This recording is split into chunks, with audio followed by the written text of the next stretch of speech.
గౌరవ ముఖ్యమంత్రి గారు ఎన్డీఏ పక్షాలకు సంబంధించినటువంటి సమావేశంలో అవశేషాలు, జంతు కొవ్వు అవశేషాలు ఉన్నాయి అనేటువంటి ఒక మాటని ప్రస్తావించినప్పుడు దాని మీద సుదీర్ఘంగా చర్చ జరగడం, రాష్ట్ర ప్రభుత్వం రియాక్ట్ అయ్యి సిట్ వేయడం, ఆ తర్వాత సుప్రీంకోర్టు దాంట్లోకి ఇంటర్వ్యూన్ అయిన తర్వాత సిబిఐ నేతృత్వంలో సిట్ వేసింది. సిట్ ఛార్జ్ షీట్ ఫస్ట్ వేసింది, మళ్ళీ సప్లిమెంటరీ ఛార్జ్ షీట్ కూడా వేసింది. ముఖ్యమంత్రి గారు ఏ నేపథ్యంలో దాన్ని మాట్లాడారు అనేటువంటిది మనం మరొక్కసారి స్పష్టం చేయాల్సినటువంటి అవసరం ఉంది. ఆ రోజు ప్రభుత్వానికి అందుబాటులో ఉన్నటువంటి సమాచారం, ఎన్డీడీబీ సిఏఎల్ఎఫ్ రిపోర్ట్, వాళ్ళు ఒక టెస్ట్ ఏదో చేశారు గీకి. ఆ టెస్ట్ చేసినప్పుడు ఎస్ వాల్యూస్ ఏంటి అన్నప్పుడు ఆ ఎస్ వాల్యూస్ ఏవో తేడా ఉన్నాయి. ఇట్ ఈస్ ప్యూర్లీ టెక్నికల్, దాన్ని కాసేపు పక్కన పెడితే దీని వల్ల ఈ ఎస్ వాల్యూస్ తేడా ఉండడం మూలాన ఏంటి అంటే వాళ్ళు రాసింది S value equation for its suspected adulterants as per ISO ప్రకారం, కోడ్ ప్రకారము ఏవేవి ఇందులో సస్పెక్టెడ్ అడల్టరెంట్స్ ఉండేటువంటి అవకాశం ఉంది. ఇది మనం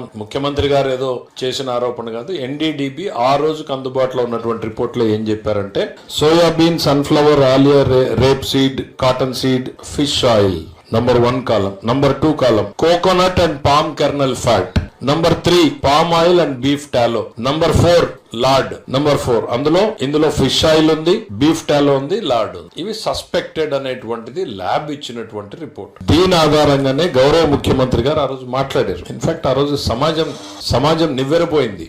ఏంటి ఇది, ఎందుకనంటే ఆ రోజుకి ల్యాబ్ రిపోర్ట్ ఉంది అనేటువంటిది కూడా బయట పెట్టలేదు. తనకు సమాచారం వచ్చిందని గౌరవ ముఖ్యమంత్రి గారు మాట్లాడారు. పోనీ ఇదేమన్నా మొదటిసారా అని ఒక్కసారి చూస్తే, గౌరవ ముఖ్యమంత్రి గారు ప్రమాణ స్వీకారం చేసిన వెంటనే వేసిన ఫస్ట్ 2 పోస్టింగ్స్ లో ఒక పోస్టింగ్ తిరుమల తిరుపతి దేవస్థానం ఎగ్జిక్యూటివ్ ఆఫీసర్ గా శ్యామలరావు గారిని నియమించడం, ప్రక్షాళనని మొదలు పెట్టు అని చెప్పడం. ఆ ప్రక్షాళన ప్రక్రియలో భాగంగా శాంపుల్స్ పోయినప్పుడు ఇందులోకి వెలుగులోకి వచ్చింది. వెలుగులోకి వచ్చిన అంశాన్ని దాచాలా, ముఖ్యమంత్రిగా ప్రజల ముందు పెట్టాలా, అదే ఆయన చేశారు.